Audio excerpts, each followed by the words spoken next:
Tony Devontae's crazy route running. Jalen hurting them, throwing lasers to break a young gunning. Come on!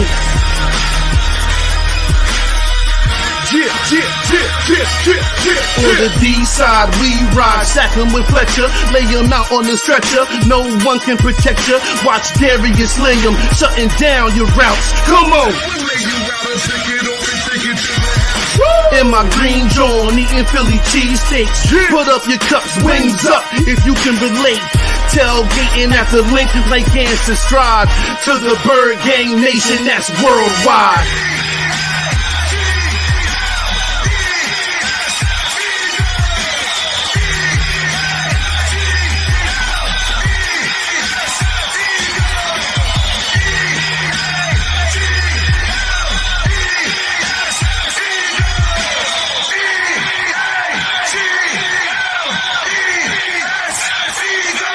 On Sundays, catch the pre and post game.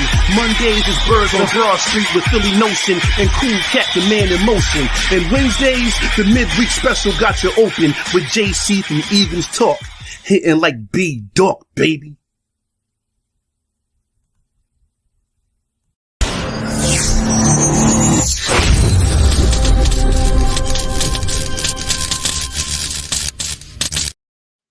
Welcome to another episode of Bird Gang Nation Sports Talk. I'm your host, Bird Gang 31.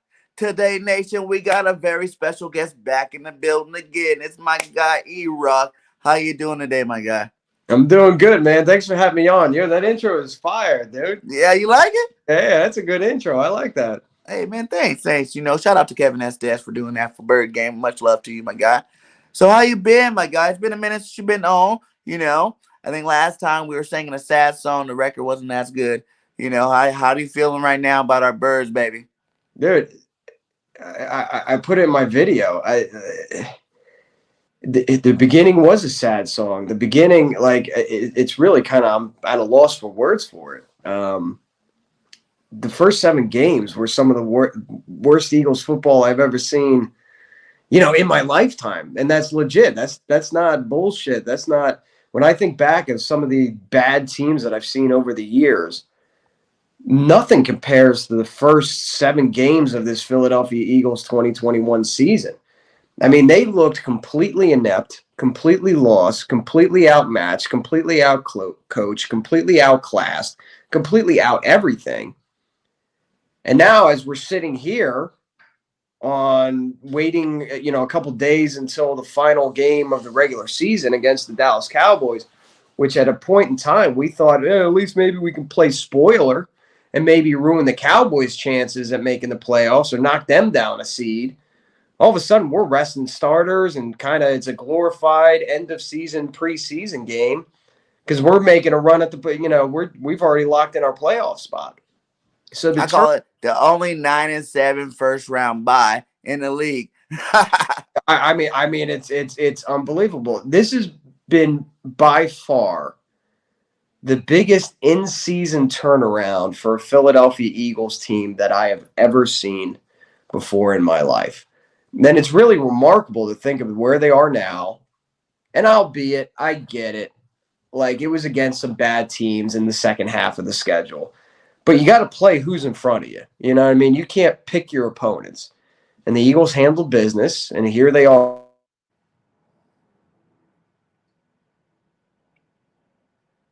No. What happened there?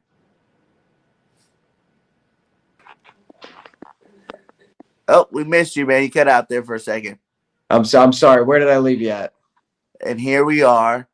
And here we are getting ready to make a postseason run. It is literally the biggest in-season turnaround that I've ever seen this Philadelphia Eagles team make. It's remarkable. Yeah, man, it's great, man. I tell people, you know, you got to look at some key things that happened. Like, yes, we all drunk the Kool-Aid, and we were all super pumped about the season going into it. But you had to be realistic about knowing, A, first 6 games, hardest game on the schedule.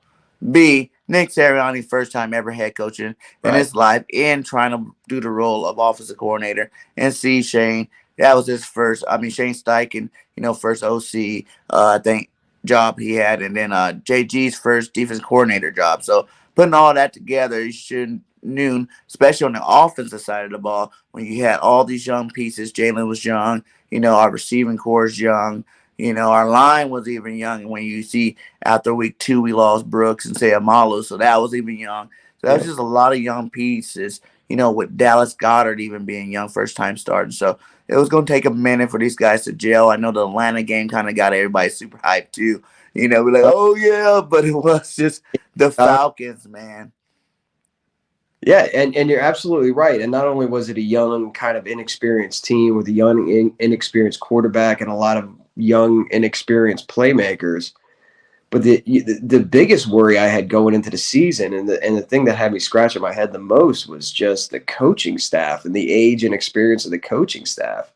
I mean, Mm-hmm. they all, if you lined all of them up, they look like a bunch of dads who are picking their kids up after school. I mean, it looks like, the soccer dads club. They're all 40 years old. I'm 40 years old.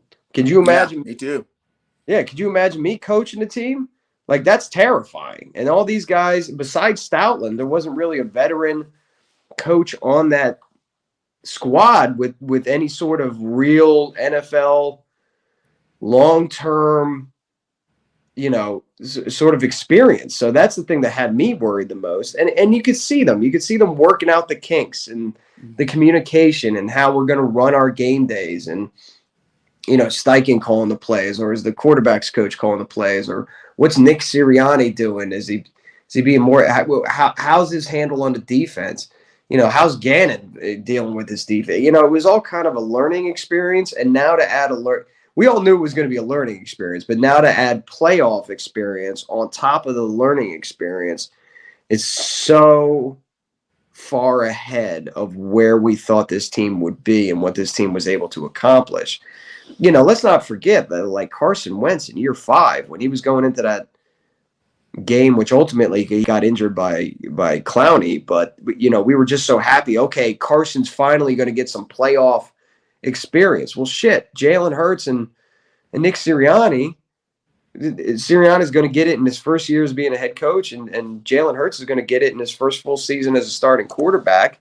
Mm-hmm. That's big. You can't put a price tag on that. Yeah, and you gotta look at all the accomplishments too. For all these guys, what I'm saying. If we even somehow, I know we're sitting a lot of our starters, but there's still 22 players need to play, and that's not gonna sit. We're not gonna be able to sit all the starters. So Right. there are gonna be some starters in there, and with some of the young players that we are looking to hopefully develop and fill some holes next year in this roster. You gotta look at the things like, not running the ball for 6 weeks. Nick, did it the Falcons game, then he thought, oh, I want to be this revolutionary passing team, what I'm saying, where you don't got the pieces to do it, and had to come back to earth and realize that we are a ground and pound team, and there's nothing wrong with that, like most teams are that win. You got to be able to run the ball and throw the ball, obviously. And Jalen was still young, our receivers was dropping passes left and right. For Jalen to still come in, break records that he's done, we got a rushing record, 10 touchdowns. And we've had some rushing quarterbacks, Randall's, the Donnies, the Vicks, like Carson even. Like, we had some people rushing for touchdown. And for him to come in this first year and, kind of solidify himself, I believe, as our next quarterback, in terms of franchise guy, like, I don't even think you need to talk about that. We got to give these players time to develop. I think, can he be? Yes. My ceiling for Jalen Hurts is MVP. Like, that's what kind of talent I feel he has. And I've been preaching this all year long. Like, you're going to have to give him time on that passing end, but the rushing end is definitely there. And it's going to come without him really trying. Like, we haven't really seen that many runs this year with Jalen Hurts, which is like taking off like full steam, like juking everybody, dipping and dabbing. Like, he had a couple of magical runs. I ain't gonna hate, but it wasn't like a Lamar Jackson out there where he is the running back. Every time he gets the ball, he's trying to stiff farm, he's trying to get off. It was straight smoothness. First down, open hole, let me go run and slide and get out the way. You know what I'm saying? And that's kind of the smooth, poised quarterback that we do got. The Eagles have an opportunity this week to break a record that's been around since 1941. 25 rushing touchdowns in a single season from our franchise, and we're one away from tying it. And it's possibly we can even break it. against the Cowboys if these running backs do good. So, how do you feel about that? Do you think that's a good accomplishment? Besides the fact that Jalen is a Pro Bowl alternate as well, that's kind of good Yeah, stuff. I'll start with the Jalen Hurts thing. I'm not sure that my ceiling for him is that high. I'm high on Jalen Hurts. Um, I don't know if he's going to be the franchise quarterback for the next 10 years. I know that he's earned through his play this year 100% the opportunity to start next year. Mhm. And Jalen's on cheap money right now. He's on a second-round rookie contract. So there's no reason not to explore what he can potentially do. I know for a fact the Eagles were in on Deshaun Watson. I know for a fact that they still like Russell Wilson. There's no doubt in my mind they're going to explore opportunities in the offseason to upgrade at the quarterback position with a veteran. Do they pull the trigger on that? I don't know. But if they ultimately decide to hold on to their draft assets and their salary cap room and decide to build further around Jalen Hurts, they're not making a mistake. Facts. Like, he has earned the right to start. And if that's they're going to explore the opportunity. That's the GM's job. So nobody should take that personal. I know people are very, very sensitive when it comes to any sort of critique of Jalen Hurts or anything like that. But just understand, like, if you hear reports in the offseason that they're inquiring, it's just Howie in the front office doing their due diligence. The Bears are going to do the same thing. The Giants are going to do the same thing. Doesn't mean that they're not in on Hurts. It's just their job is to explore other opportunity, every opportunity to upgrade the football team. Mhm. Jalen Hurts has to get better at two things. He's doing great. Don't get me wrong. This isn't a knock on Jalen. He has to get better on two things. One of them he can control, and one of them he can't really control. What he can control is being able to scan the field and not. When people criticized him for, being a one look, one read, and if it's not there, run quarterback, as much as people got overly sensitive about it, there was truth to that. He was not scanning the field. He was leaving receivers open. He was going for his first read and taking off. Now, that being said, he's gotten tremendously better at that as the season's going on, and especially in the last 6 games, without a doubt. So he can still learn and grow into that. He's at a younger age right now, playing right now, than Carson Wentz was when he took the reins for the Philadelphia Eagles. So there's opportunity for a lot of growth there. The other thing that Jalen has to do, which I don't think he can control, is just his arm is a sub-average NFL arm. It is what it is. You can work around it. You can build an offense to kind of hide it, which they've done, which is why they started running the ball so much. I don't know what he can do physically to work on that. It's something that either you have it or you don't. It's like speed. Either you have it or you don't. An arm. Either you have it or you don't. Maybe there's some quarterback coaching that can incrementally make that better. But if Jalen Hurts can learn how to, and another thing you got to remember, like, this kid has been in offense after offense after offense. Like, he's had no consistency. He's had no same offense 2 years in a row. Mm. So if he can learn Nick Sirianni's offense, furthermore, become an expert at it and learn how to read, a defense better and know how to read the routes post-snap better,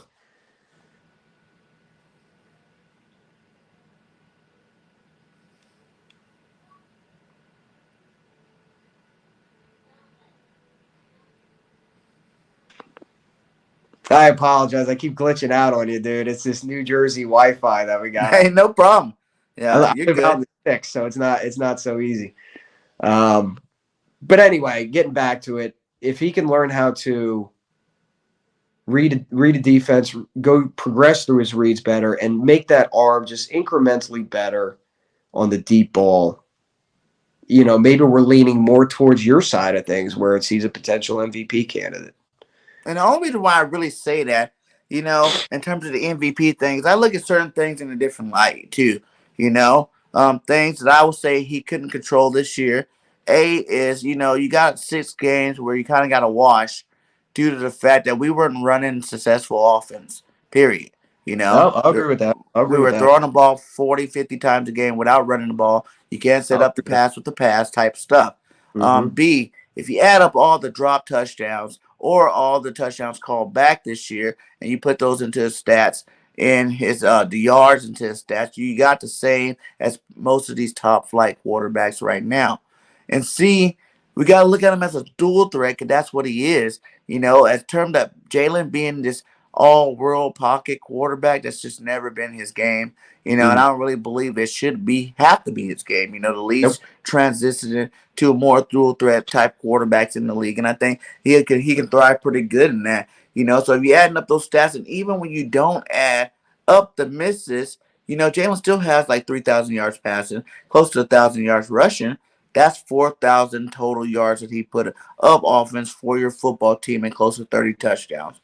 And that's also putting him up there towards the elite quarterbacks. So those guys aren't really getting too many rushing yards. They might scramble from time to time, but they're not getting those rushing yards on a consistent basis like that. So if you put their totals alongside his totals, those are kind of comparable, comparisons. And the other thing is, it's his first year starting. Like that part of it alone, like I even use examples like even for scout defense, you got all these new defense coordinators, new defensive position coaches. They're not giving them a professional, full blown scout look, out there because they don't even know it yet. They're still learning themselves. And then other than that, it just takes time. Look at Brady, game manager until like year 3. You know what I'm saying? Where Belichick gave him a little bit more range and he starts taking over the team a little bit more as a passer. Those things come in time. Like that's something that you can't just be like, oh well, he can't read defense. Well, of course he can't. He hasn't been in the league starting that long to even know. These defensive guy coordinators are scheming ways to make him look stupid every single game. You know what I'm saying? So of Yeah. course, some of them he's gonna be like, oh well, he did his best, but that's all he can do. Which again is a learning experience, and there's a ton of room, and also too, he's got really the right attitude for not only Philadelphia but to be a sustainable starter in the NFL. Like he has the right attitude. He works incredibly hard. His teammates love him. He says the right things. You're good. Yeah, he does, man. Like he's in there, he's Did I leading the lose you, way, bud? and you could just see that effort of wanting to get better, and that's all we really can ask from him. What do you think Hello. about you? Do you think that progression could speed up if we went out and got this guy a veteran target? Uh-oh. But what do you guys think? If we go out and get this guy a target, can you see Jalen improve? Is the question. Sorry about that. No, it's good. And I was like, what do you think if we went out and got him like a veteran target? That would help us, maturity out too. Guys that Sure. understand that, yes, that is the route you're supposed to run. But me being a veteran, I know what they're doing. So I'm going to slide into these open spots to help my quarterback out. As opposed to you got, even Devontae Smith, he's a good receiver. You know what I'm saying? I love the pick, but at the same time, he's still a rookie. There's things that he can do to elevate his game to that next level. You got Quez and Rager. Those guys, Quez gets open sometime, but he's still not, got the route tree down completely. He don't understand all the defenses too. They had thrown his way. So maybe if you went out and got a guy, to help him, whether it's this off season or now, you got guys like T.O. asking to come back and play. Would you bring a guy like T.O. back? T.O. play. He only needs, like he said, he only needs like 10, 15 plays a game, my guy. But that'll be a productive 10, 15 plays. He has some highlights on Instagram that made me believe maybe we could get a guy like that because he's a big body physical receiver and he's a veteran that can teach these young guys. And if you don't want to go the T.O. route, the Bucks just released Antonio Brown. You know what I'm saying? He's a little bit of a head case, Nah. but at the same time, you will be mad too if you start playing game with a man's money like that. And Yeah. he's getting these injection shots, and he's still he wants the ball. He should be the second target on the roster. You're not getting the ball thrown to you as much as you should be. So I'm not 100% agreeing with what Antonio did at the end of the game. I think there's a lot of other ways he could have handled it. But at the same time, man, you can't control how people handle certain things. So, that's another option in terms of guys that we can pick up just for this playoff run. Just to see if we can up the ante for this playoff run. Yeah, Maybe in the offseason, you got guys like hard, Devontae Adams. hard pass on both of that. Hard pass on both from you. A hard pass on both. No, no, no to you. No to you. We're not doing that Nah, no more in Philly. it's important to roll into the playoffs with what you have right now. They've really built a certain type of culture. Realistically, I mean, I'm under no illusion that they're going to make, listen, it's great. You have to be realistic about certain things and be excited, but at the same time be realistic. I mean, the reason they're in the playoffs right now is because the back half of their schedule was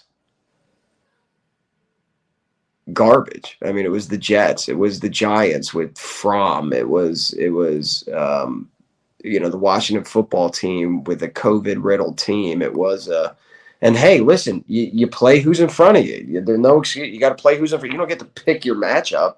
This isn't college football where you get to make your schedule. You know what I mean? It's the NFL. We did benefit from a cupcake COVID riddled back half of the season. No complaints from me. I'm happy we made the playoffs.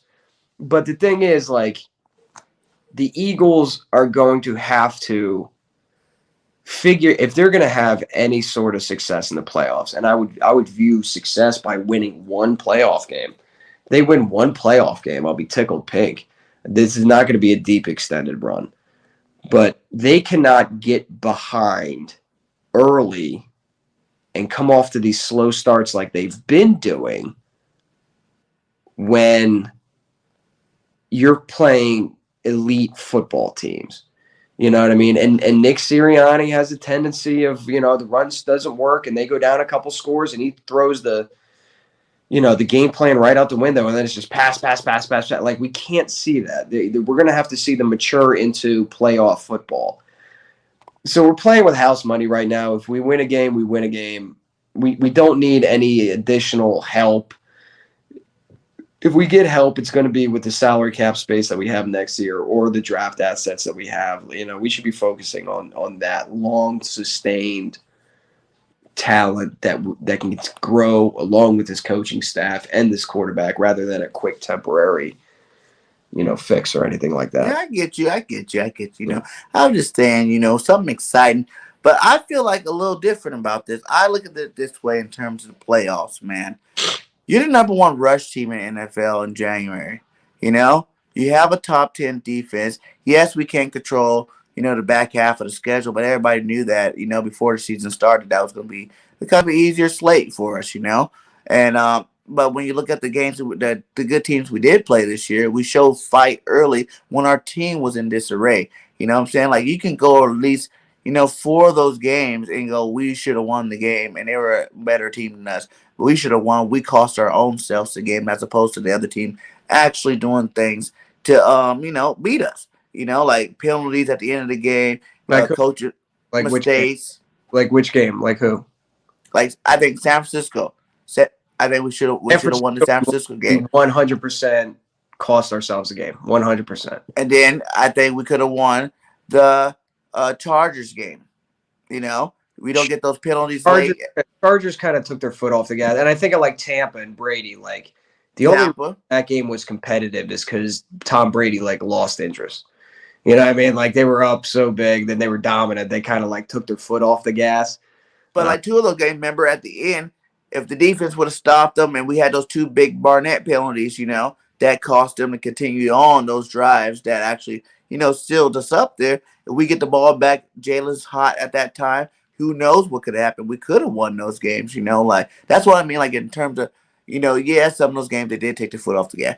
But at the same time, we did catch up, too, at the same time. We made turnovers. We produced points on the board, I just look at it like we show fight and we show that we're never really out of any game. That part I will 100% agree with you and give a salute to the Eagles for doing. They do not. That's the one thing noticeable thing about this team that it's really quite remarkable. I mean, you can look at other teams and other games or other teams that we've played, other games in the NFL where a team goes down big time, and there seems to be no fight in them. It seems like they quit, and a lot of sour faces on the sidelines, a lot of people hanging a puss, a lot of people, kind of just giving up. And that was never the Philadelphia Eagles this year. Like, even when they were down big, they still battled.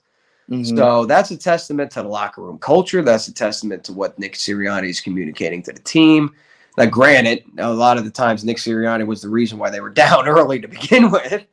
But you got to give him credit for the fight that that they've exhibited during the season. Yeah.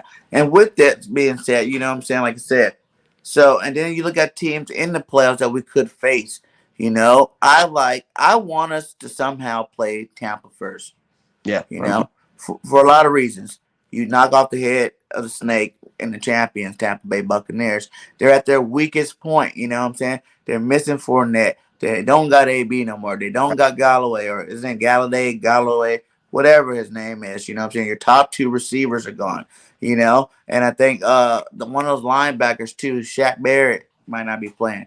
Leonard Fournette might not be playing. That first round of playoffs. That is a prime time if you're ever going to play the Tampa Bay Buccaneers. We played them with all. You seen the fight that we did have when we played them earlier in the season, and to have them missing those many key pieces, I think that could be a team sneaking up and now also running the ball like we wasn't doing earlier in the season. Yep. That could be that game-changing part. Because I believe our running game can't be stopped.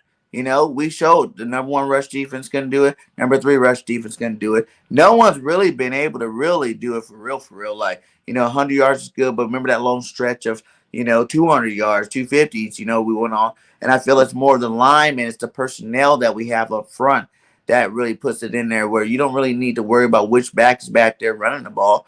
All we got to do is call the plays to run it, and then that controls the clock. That keeps those other explosive offenses off the field. And I think, first I would say Tampa Bay, second I'll say like the Arizona Cardinals, because like statistically on paper, we have a better football team than them. We have a better overall offense than they do. And we have a better overall defense than they do. So on paper, that's another team. It is all on paper. And it also had, a slump towards the end. And it's about the team hot going into the playoffs, not the team that's just, getting in there because of what they did earlier in the season. So those will be my top 2 teams to play the first round.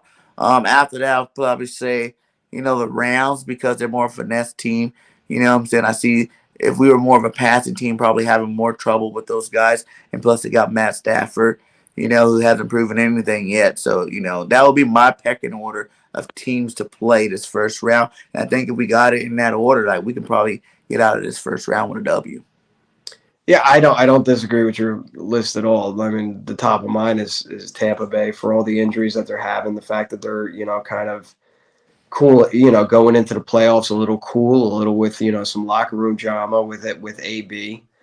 Fournette not being there is huge, and you have the ability to take advantage, and a lot of veteran leadership on this team that has beat Tom Brady once and knows what that's all about.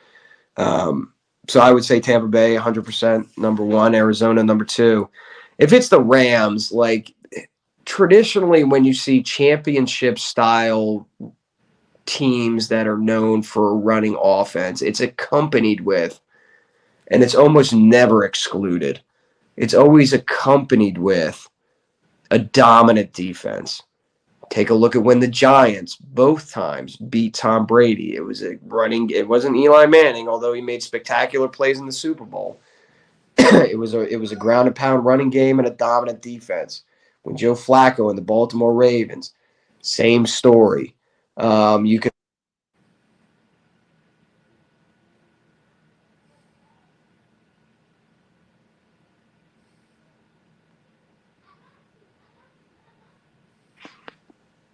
I apologize, man. So anyway, when you take a look back at Seattle, you're talking Legion of Boom, Marshawn Lynch, all all those ground and pound teams that have been successful and ultimately won a Super Bowl usually have a dominant defense to combine with that offensive running game. Eagles defense is just not there yet. The top 10, the top 8, the top 10 right now. Yeah, listen, man, stats will lie to you. And then think about it too. Even some of the more recent losses. I don't care. I don't care about the rankings.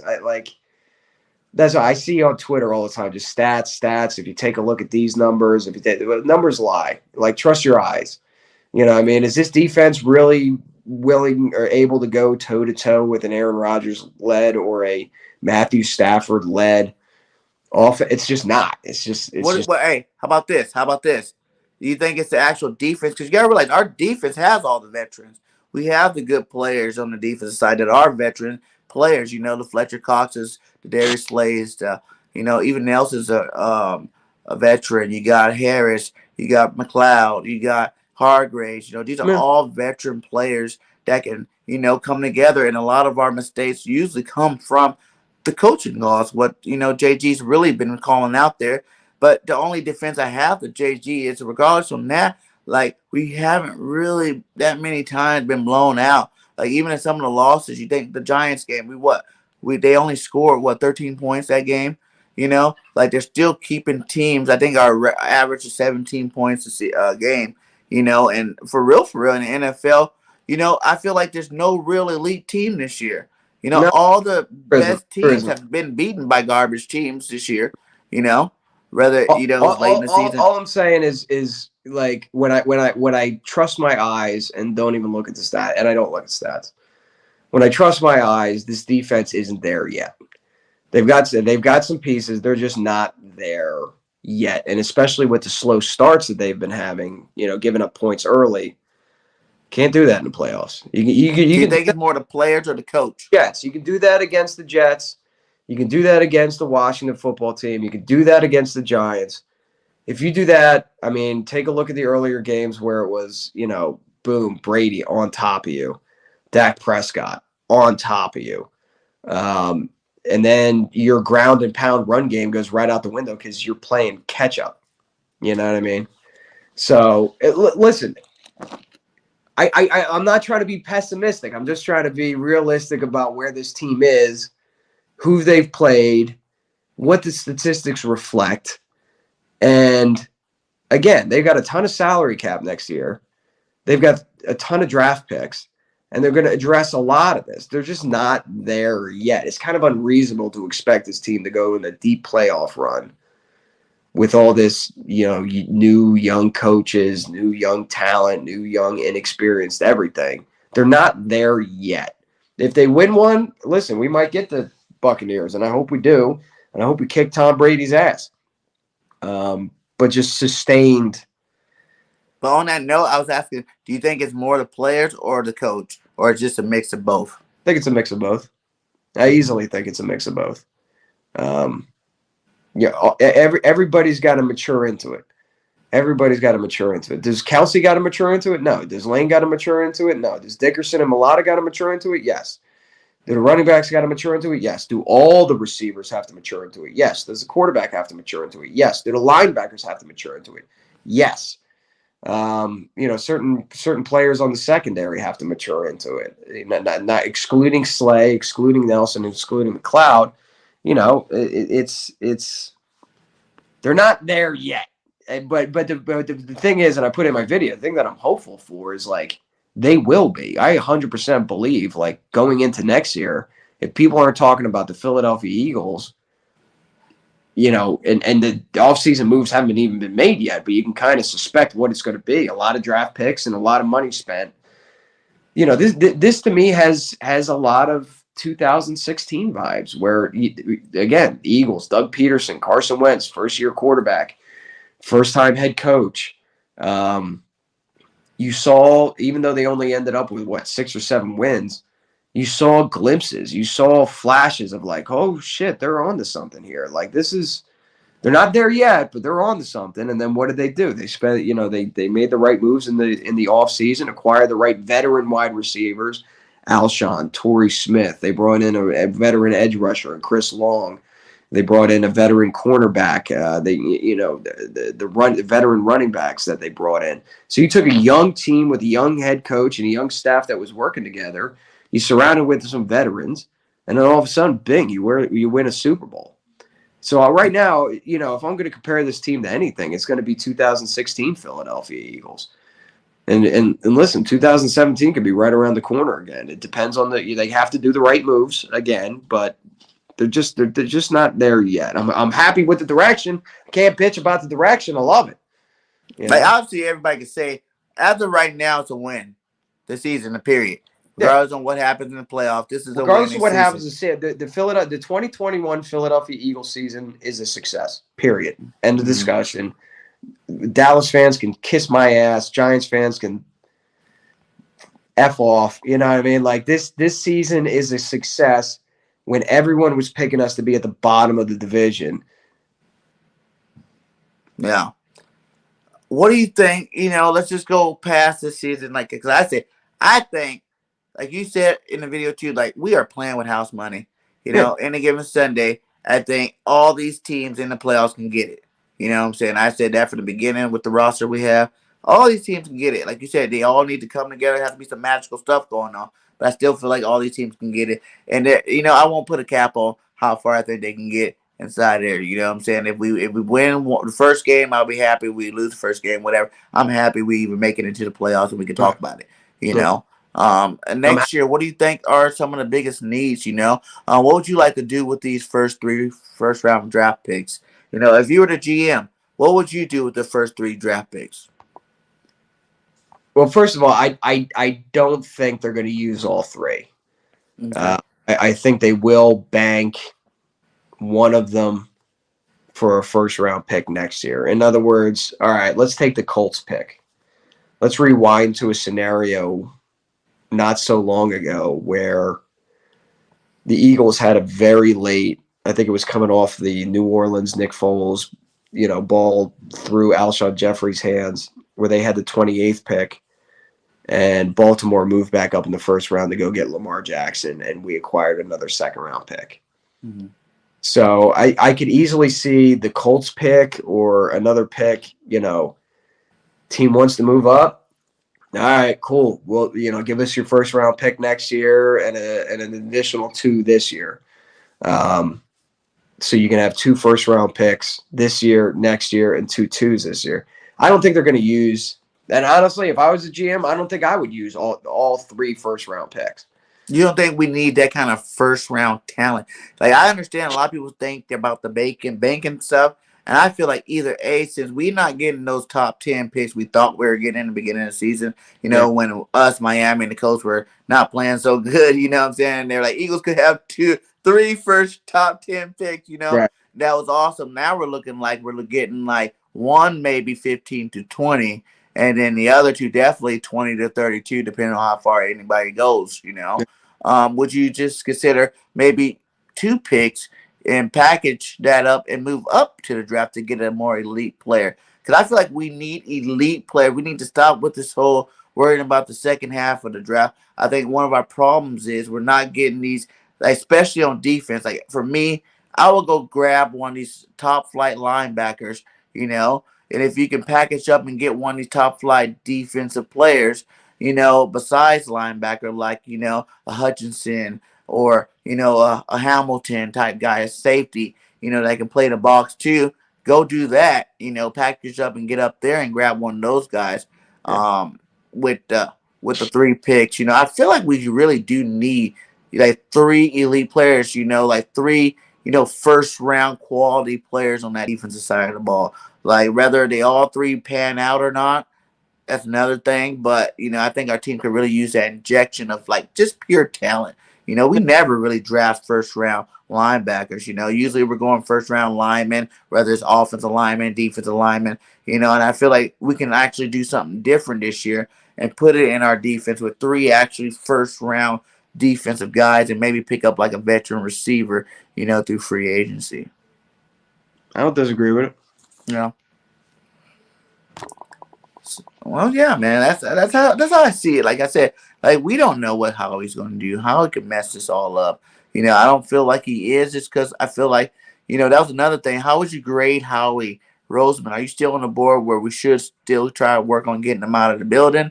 Or are you looking at some of the, moves he made? Like you look at that, what was it, the 18th draft where we just extended all these guys that's from it, that are quality players, How You know, you evaluate Howie right now? Howie is. I'm trying to think of a baseball player. Forgive me that I'm not up on my baseball recently, but Howie's kind of like the Ryan Howard of GMs, where he's going to take a lot of swings. They love acquiring draft pick. He's going to take a lot of swings at the plate, and when he misses big, but when he hits big. And there's a lot of the Jalen Regers he'll never be forgiven for. The Andre Dillards, he'll never be forgiven for. DK Metcalf, although you can argue that 31 other teams passed up on him twice or three times, before he got drafted.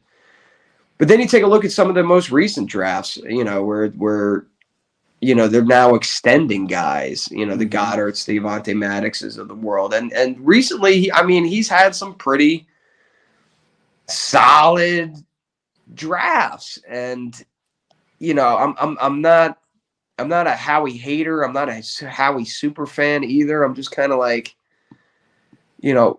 tolerating him, because the man did give us the Super Bowl. We all want to kind of forget that, but it's true. And we all want to kind of discredit it and think that it counts for nothing, but it is true. And that year he was GM of the year that year too. Yeah. So he's sticking around. Yeah, I think that's ultimately what it comes down to, is that he's good. He's gonna be here. It's gonna happen. So I feel like I'm more tolerating him than I. And listen, I got to keep it 100. It's the same thing with Jalen Hurts. It's the same thing with Carson Wentz. It's the same thing with the coaches. You see so much. It's exhausting to look at. And anybody watching this right now will know exactly what I'm talking about. Yeah, I'm on the same board. Like, he ain't going nowhere, I don't think. I think he's a smart man. Hold on. I'm making a point.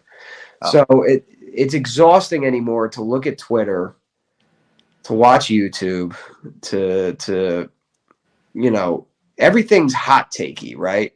So people dig their heels in real hard on a take, and they will not fucking give an inch. Like the Jalen Hurts haters are no more convinced right now that he could possibly turn into a good quarterback than they were in the beginning of the season. Facts. The Jalen Hurts blind supporters will take any sort of slight, or any sort of, not even a slight, I should say, a critique of Jalen Hurts' game as a slight upon the quarterback. It was the same way with Carson. Anybody who dared, criticize Carson, they would just type about all the reasons why. What I'm trying to say is, in the judgment of Howie Roseman, in an environment where everyone is so dug in on their takes, I come from a position is like, look, when you fuck up, I'm going to say it.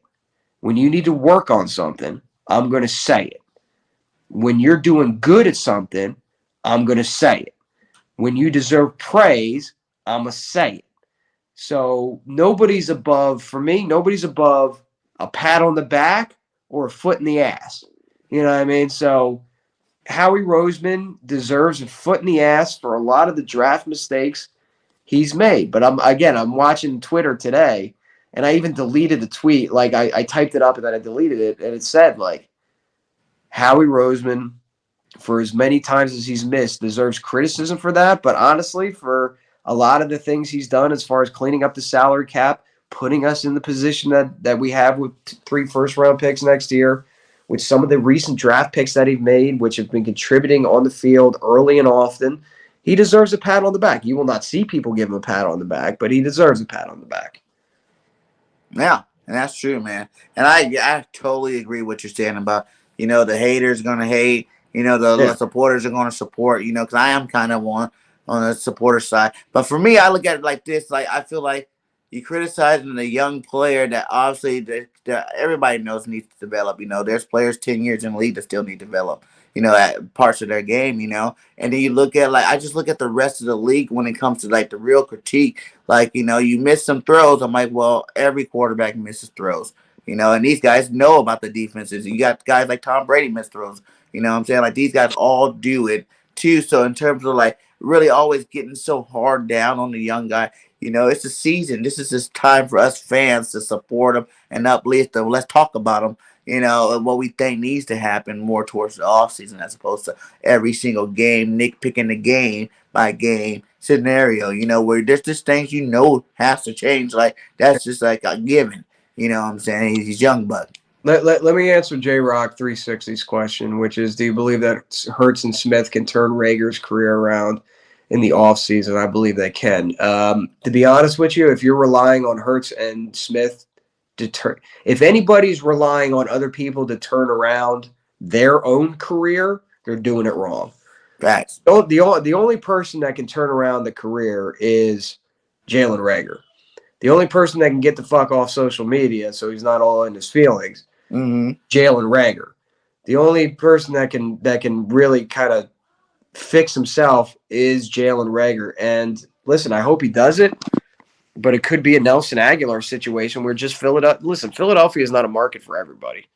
Yeah, I mean, Philadelphia is hard. We're into it.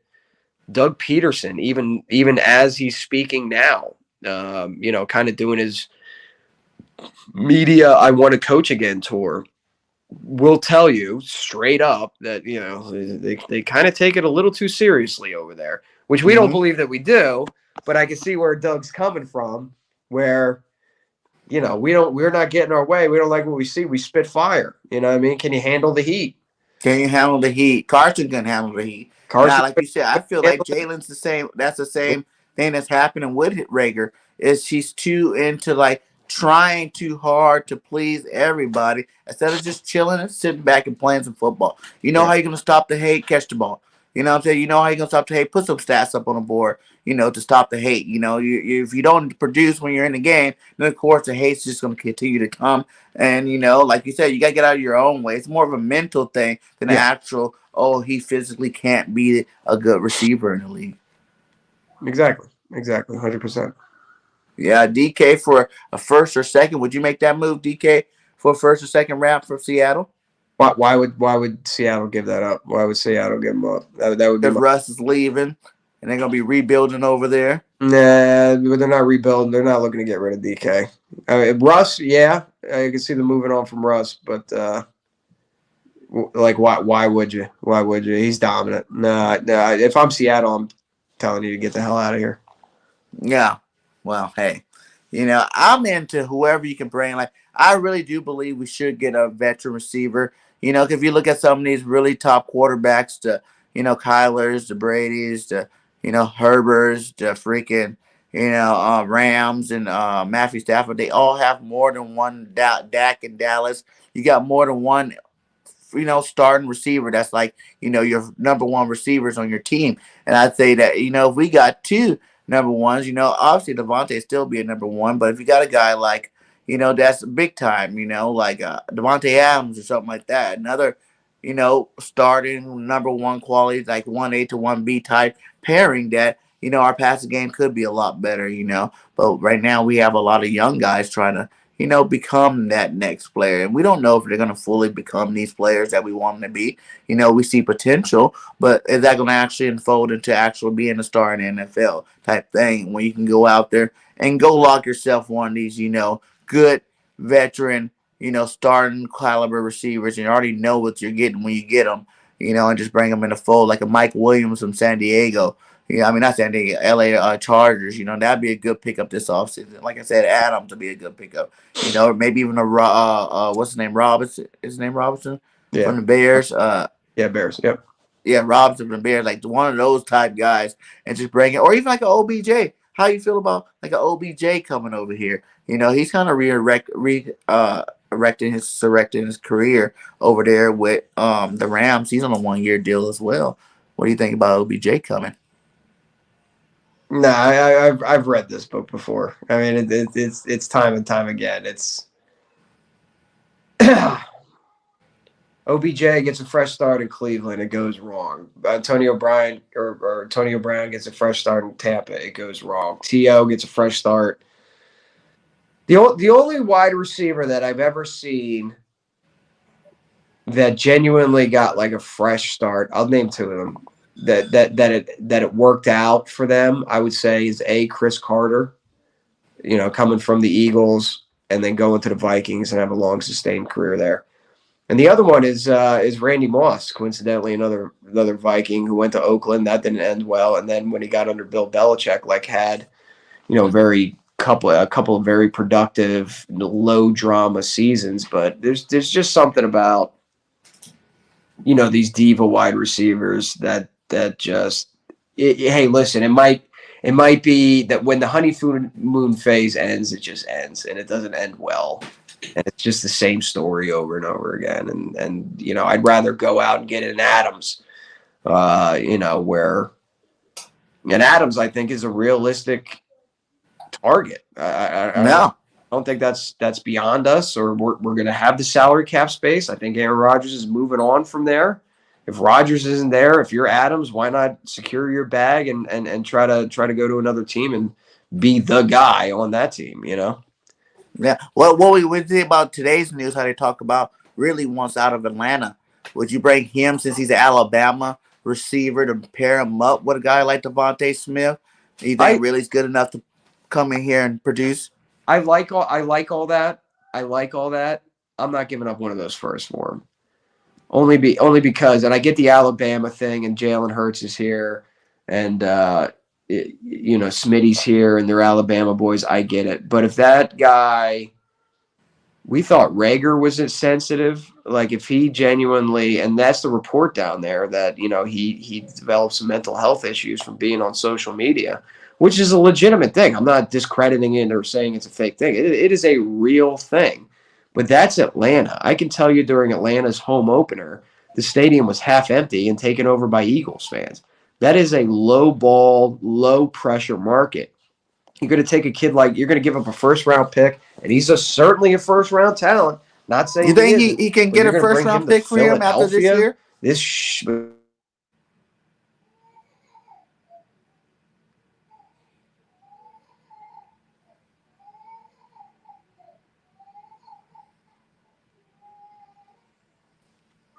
Anyway, I would give up a second for him, but I'm not giving up a first round pick for him.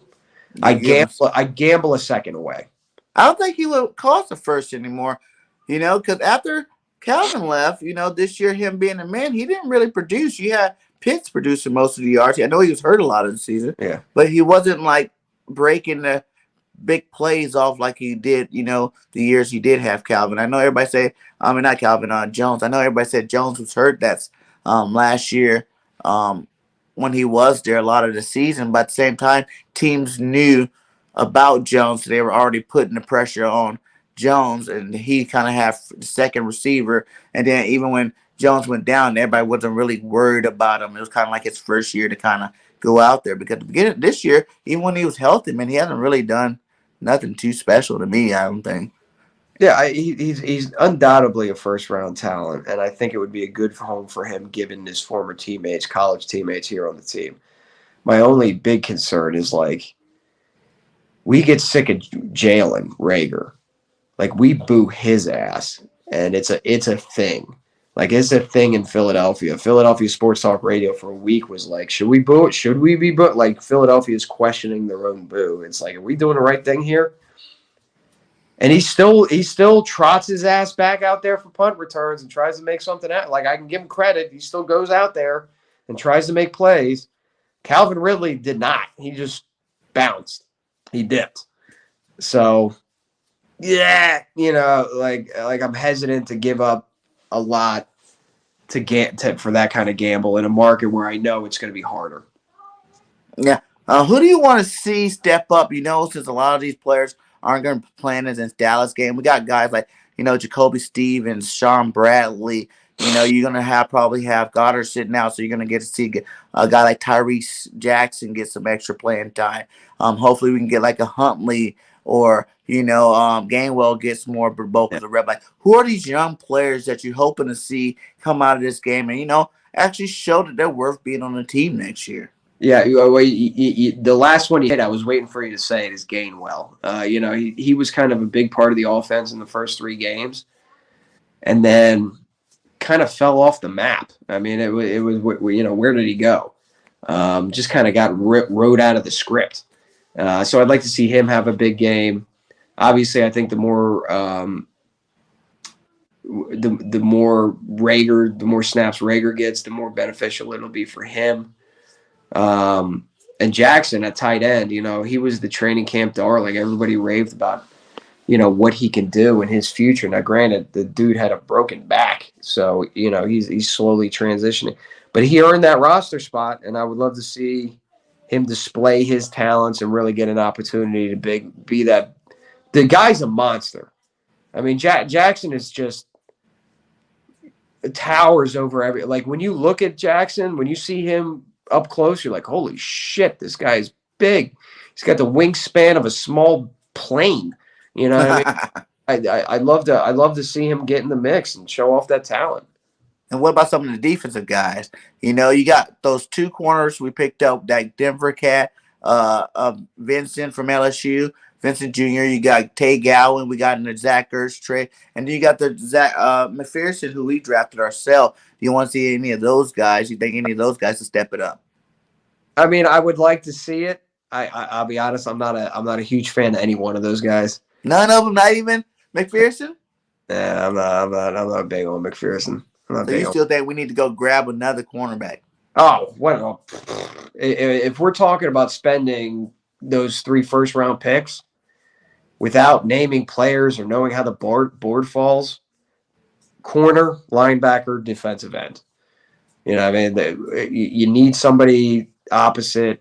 You need a lockdown. Listen, Nelson, maybe they sign him to another year. Maybe they don't. But you definitely need CB2, which eventually, when Slay kind of, Slay's up there in age, eventually in a couple of years is going to need to be CB1. You need a linebacker. You need a line. We've needed a linebacker. This isn't news. Like, for a long time. You know what we should really do? We should really get a linebacker. No shit, Eric. You know what I mean? Like, it's known that the last time we had, a Pro Bowl caliber. You could kind of D'Amico Ryans it. Jordan Hicks really hadn't matured into the Jordan Hicks that we know now and couldn't stay on the field. Really. Did Najee Bradham make the Pro Bowl? What's that? Did Bradham make a Pro Bowl? He might have, but he was an outside backer. Yeah. I'm talking about a guy in the middle. I'm talking about a trot. You know what I mean? Trotter. That was the last real linebacker for real. Genuinely dominant middle linebacker, and that's who I think we need is a middle linebacker, and then a defensive end, because Barnett, I don't think he'll be around next year. What about Epps? You like Epps? I hear a lot of people like Epps. That guy, he's gonna come in and start if Harris or McLeod doesn't play. Epps is that next guy. He's putting in the work. He's made some plays. Are you on the board of Epps? Yeah.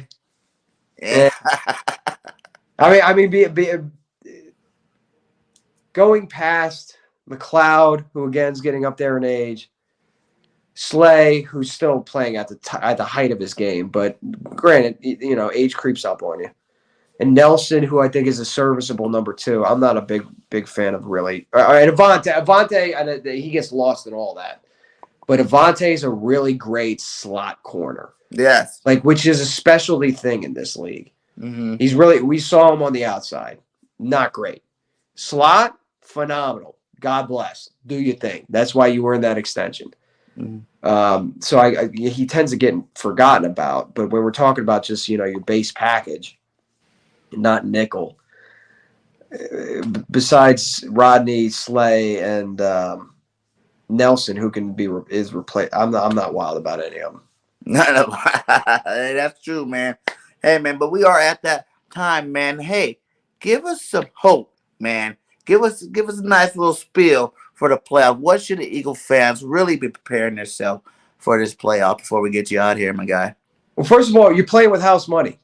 This season's already a W. You've already won, Eagles fans. Regardless of what the score is in the playoffs or how the outcome goes or how deep they go, you already are walking home with a W. Because all the Giants fans, the Washington fans, the Dallas fans told you weren't shit and you were going to be at the bottom of the basement. And guess what? Now all of a sudden they got to be worried because a team that they thought they didn't have to worry about not only made the playoffs, but they're going to get better this offseason. So you Eagles fans just feel confident in the fact that you're walking away with a W. And this is the uptick, dude. This is 2016 vibes. Does that mean 2017's next year? Does not mean. But what it means is you should have a lot of hope and a lot of faith and be feeling good about this Philadelphia Eagles team moving forward. We're on the cusp of being legitimate contenders, perennial contenders, like we were under McNabb and Reed. Like this thing is headed in a very, very positive direction. So be excited, keep bleeding green, and go Birds. Yes, sir. And I think we both said that we'd rather have the Tampa Bay Buccaneers first, picking that wild card, man. Hey, man, thanks again, E-Rock, for stopping by, my guy. Much love. Always like having you on the platform whenever I can get you on here. Appreciate it. And like I said, man, anything can happen. You know, it's going to be a wild ride. Let's just enjoy and be happy where we're at. Shout out to the 37 in here. Please like and subscribe to both our channels. All channels are inside of the chat. And, you know, fly, Eagles, fly. Till next time, this BG31, E-Rock in the building. We out. Peace. Peace.